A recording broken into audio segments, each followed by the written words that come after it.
All right, back to Katie's hand here. And by the way, I speak often about the Windsor Newton Series 7 brushes. That's when we're talking sable. When we're talking sable, I say that's the best brush in the world, Windsor Newton Series 7. No, what about bristle brushes? Well, I don't know that they're the best, but the best I have ever found so far is a silver, if you can read this, it's pretty small. Silver brush, Grand Prix. Again, no question my favorite bristle brushes.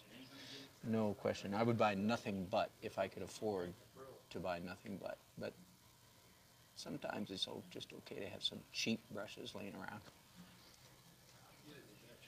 Keeps you from being too pretentious, for one thing. I only use the best. Well, no, I don't. I use the best and I use cheap stuff too.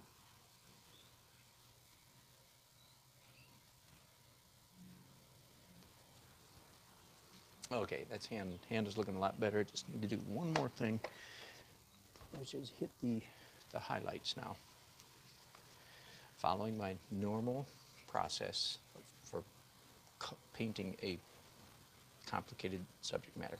Mid-tone, dark details, light details, in that order. Almost always follow that. That's what I'm doing on the hand here. So I did the mid-tone, then I did some dark. Now I come back and doing the light highlights.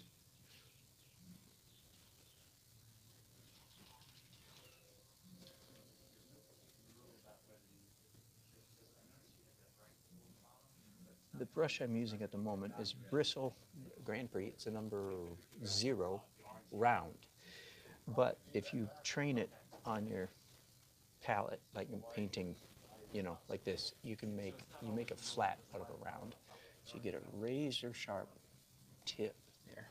And I'm in trouble because I can't put my hand down on her face. So let's build them all.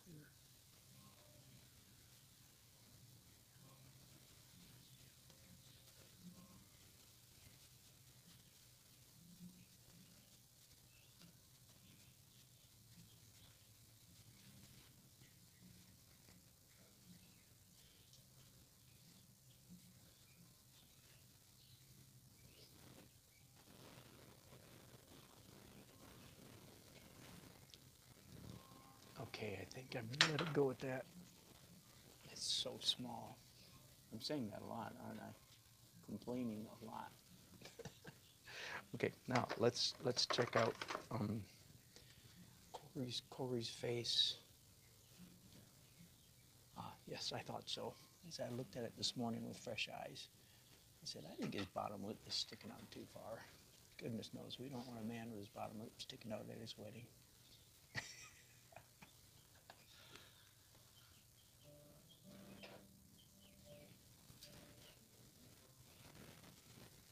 There we go.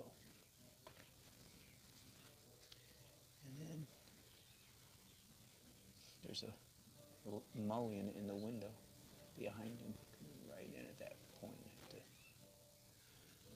All right, I'm going to stop on the faces for a while. Let's back out here. I've got you raised up at sort of a high angle to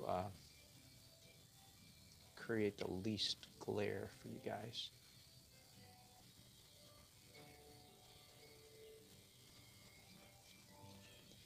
I'm looking now for my photograph that I took of this space. Having a hard time finding it. It's around here somewhere.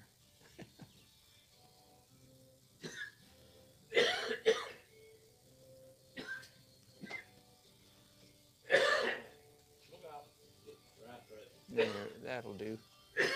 That'll do for now. Okay, so I'm also going to take down this light that I had. I really needed this light for working on faces, but I don't need it now. So get that out of the way. All right, now I can paint like a normal person. Hold the brushes the right way, and so on. Do I need to do a fuzz layer? Um,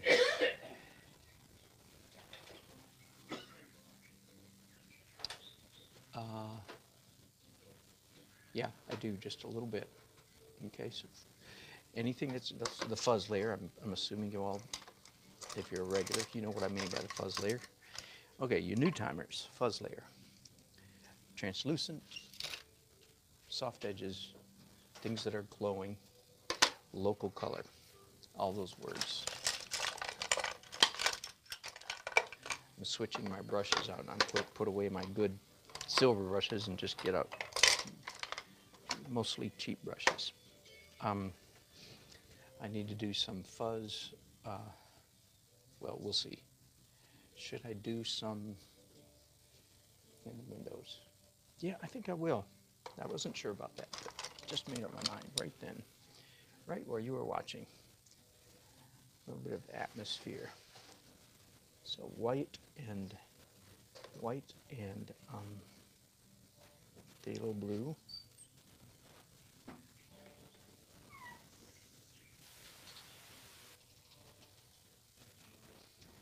And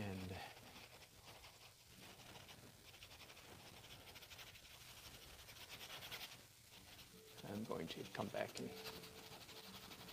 brush some of this again with a larger brush, like this.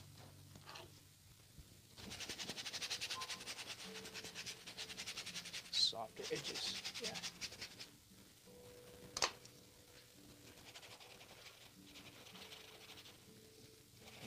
Soft edges, you see going way outside the, coloring way outside the lines. And that's very pertinent, critical in the, I can't accidentally smudge their faces though, so be real careful right around their faces. Yeah, that's better. That's one of the advantages for me of doing this, what I call the fuzz layer. As you can see, it's a very quick painting like a crazy man.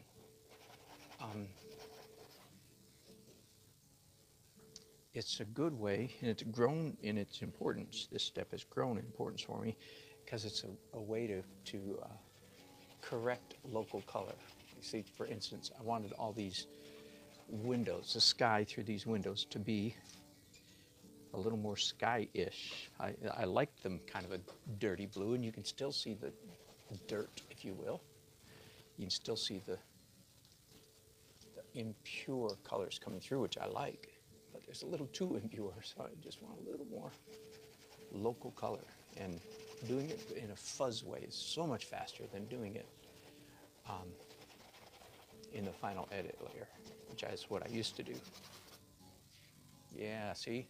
Now it's looking even more like the sun is coming through those windows and glowing, creating a glow, as it would, you know, because, right, it's dark indoors, sun shining outside, even though we're looking, the sun's setting behind us, but still the blue sky up here is much brighter than inside the room.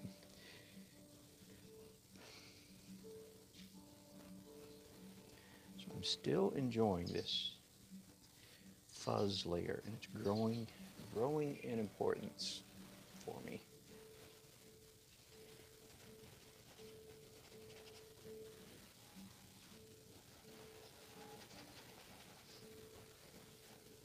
Top of Corey's head, I can certainly, good idea to let the blue bend and bleed around onto and even the back of his suit here. That's dry because I did that yesterday. That would be much more difficult to do if it were still wet. Slight problems with my easel happening today.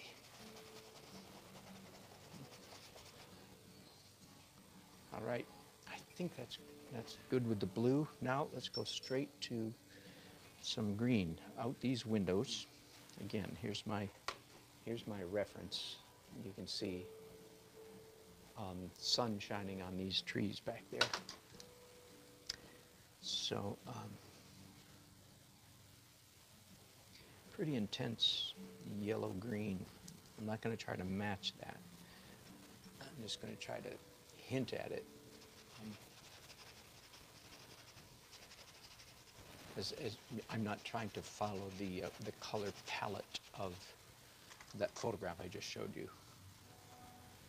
See, I'm not trying to follow that at all. I'm just using that for a reference for structure. My painting this palette is already quite well established. I'm not color matching here, but I do want to suggest that there are, as there were, green trees outside the windows here. And it was a fall, early fall day in Charlotte when this wedding took place. And yeah, stuff like that I do want to indicate, because of course I'm capturing the essence of this day for this bride and groom, for this couple. And so the green in the trees faded down to a generous or a moderate smattering of fall colors on the leaves outside. Now, probably nobody else at the wedding that day noticed. Look at fall colors. Maybe somebody did. It's my job to notice such things because I'm the artist, right? They will have photos of the wedding, and they might notice, the bride and groom might notice, oh, look, there's fall leaves out there. Isn't that pretty? And I want them to look at my painting and go, oh yeah, he's got fall colors there too. I'm being way too, what's the word, analytical there. All right, I like that. I'm going to do some glow. I'll go ahead and do it in just a second without a break here. I think I'm going to do some glow around this big chandelier. Now, I hope that you're understanding why is the chandelier so low. It's because this is a railing. These are stairs that go down here. We're standing in a rotunda. Right, so these windows are a big semicircle, very tricky perspective, and then stairs. So this is hanging over the stairwell, so that's why the chandelier is so low. I don't think that'll be a problem to Katie and Corey, who were at the reception, because when they look at it, they'll recognize it. They did get a bunch of pictures taken in front of this chandelier. You know, most of their wedding group wedding photos. But I feel like I have to explain it to you guys a little bit. Why is that chandelier so low? There you go. Okay, so glow. So there's a bunch of little twinkly lights in the chandelier. Does that make sense? So you paint. This is what's the word? It's not just a Dan Nelsonism, I don't think. It's a good trick. When you want to paint something that looks like it's glowing, let's take the classic candle. You want to paint a candle flame, unless you've got weeks and weeks to waste time painting, which I'm assuming you don't. You paint the glow first, like I'm doing here. Now, let me jump ahead to the final stage just for a second. You paint the glow first, the glow around the bulb, then you come in. Can I zoom in anymore? Not much. You come in and paint the bulb in the middle of it. You see, if you did it the other way around, the little dot of light that I just put there is wet. It'll be wet for half a day or a day. If it was regular titanium, it'd be wet for a week.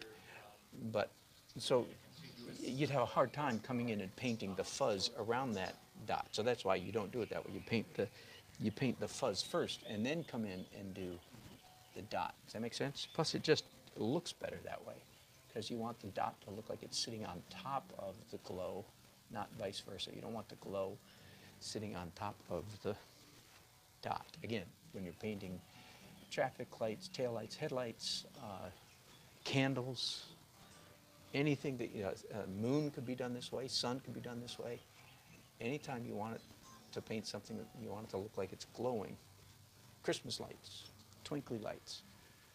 Remember this trick, paint the glow first, then the bulb. Okay, I'm going to take a little break here. When I come back, I'm going to do just a few details in dark transparent color, and then move on to the last layer. Thanks for watching, guys.